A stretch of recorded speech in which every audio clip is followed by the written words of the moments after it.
এই হাত দিয়ে ইশারা করে হাত নামিয়ে দিল। এই ম্যাচের ফিফা ইনভেস্টিগেশন হওয়া উচিত।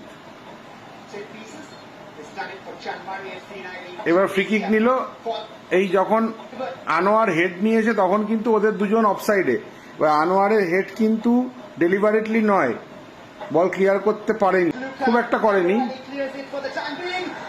এবং গিল গিয়ে দাঁড়ালো না। লুকার খুব একটা এখানে ফাউল ছিল না, গিল গিয়ে দাঁড়িয়ে থেমে গেল। গিলের এই জায়গাটা খুব প্রশ্ন চিহ্ন।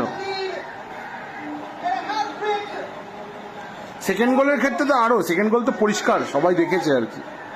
কালকে এই নোংরামিটা গিলকে দিয়ে করানো হলো।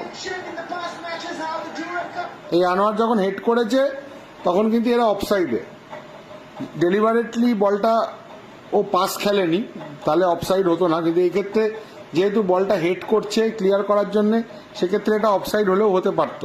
এখন দেয়নি, সেটা নিয়ে কিছু বলার নেই। কিন্তু গিলের অবস্থা দেখুন, ওখানে গিয়ে গিল দাঁড়িয়ে গেল।